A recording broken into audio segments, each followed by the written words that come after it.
अभी आप कुछ देर पहले भजन सुन रहे थे कि पहले के लोग पुण्य करते थे, धर्म करते थे, सत्कर्म करते थे, भजन के बोल थे। और आज वो चीज मनुष्य भूल गया है। धर्म के नाम पर बह खाने लग गया है। पहले पूर्णमासी में अमावस्या में कथा करते थे, कन्याओं को जिमाते थे, ब्राह्मणों को जिमाते थे और बहुत पुण्य में, धर्म में आस्था रखते थे। लेकिन आज मनुष्य इन सब चीजों को भूल गया। रामायण का अखंड पाठ कर लेगा, रामायण पढ़ लेगा, रामायण सुन लेगा, लेकिन रामायण में जो लिखा है वो नहीं मानेगा। रामायण पढ़ेगा, एक जगह अखंड पाठ रामायण का हुआ तो बड़े रिश्तेदार आए, बहुत बड़ा भंडारा हुआ, रिश्तेदार आए, पड़ोसी आए और उनके यार दोस्त आए और भंडारा करके ख़त्म कर दिया प्रोग्राम। फिर आए आश्रम में प्रसाद लेके। मैंने कहा काय का प्रसाद? तो कह रहे अखंड रामायण हुआ। तो मैंने कहा रामायण में क्या लिखा था? आपने रिश्तेदार बुलाए, आपने मित्र बुलाए, पड़ोसी बुलाए, सबको बुलाया और रामायण में लिखा था प्रथम भक्ति संतन कर संगा। तो संत भी बुलाए? कह रहे नहीं, संत नहीं बुलाए, बाकी सब बुलाए। तो मैंने कहा रामायण का तो तुमने विरोध किया, रामायण के तो तुम विरोधी बने ना। रामायण में तो जो लिखा था वो तुमने नहीं किया, बाकी सब किया। रामायण में तो लिखा था कि गिरिजा संत समागम सम न लाभ कछुआन, बिन हरि कृपा न होहि सो गाबहि वेद पुराण। हे गिरजा, संत के समागम के बराबर कोई लाभ नहीं।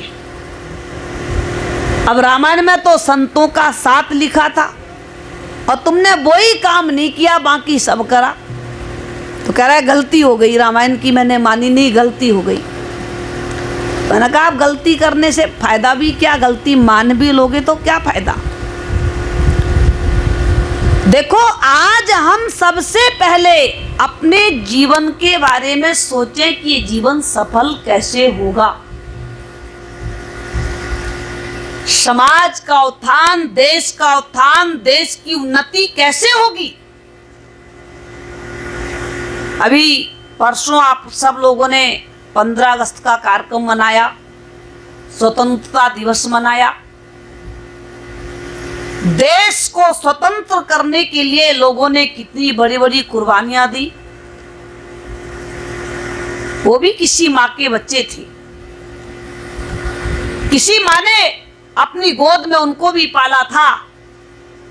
जिन बच्चों ने हमारे जैसों लोगों को आजादी दिलाने के लिए अपने जीवन की कुर्बानी दे दी, अपने जीवन की आहुति दे दी। आज हम उन शहीदों का इतिहास गाते हैं, हम उन शहीदों को नमन करते हैं, वंदन करते हैं, लेकिन उनके जो माता पिता जो इतने वीर पराक्रमी योद्धाओं को जन्म दिया है वो भी बधाई के पात्र हैं, उनको भी ताली बजाते हैं। कहा जननी जने तो भक्त जन। सबसे पहले माता अगर जन्म दे तो भगत को जन्म दे, क्योंकि भक्ति में दान की प्रवृत्ति भी होती है, भक्ति में दूसरों का हित करने की प्रवृत्ति भी होती है, भक्ति में समाज उत्थान की प्रवृत्ति होती है। इसलिए सबसे पहले क्या कहा? जननी जने तो भगत को जन्म दे। और रामायण में भी ये बात कह दिया, इसकी पुष्टि रामायण में भी क्या कर दी।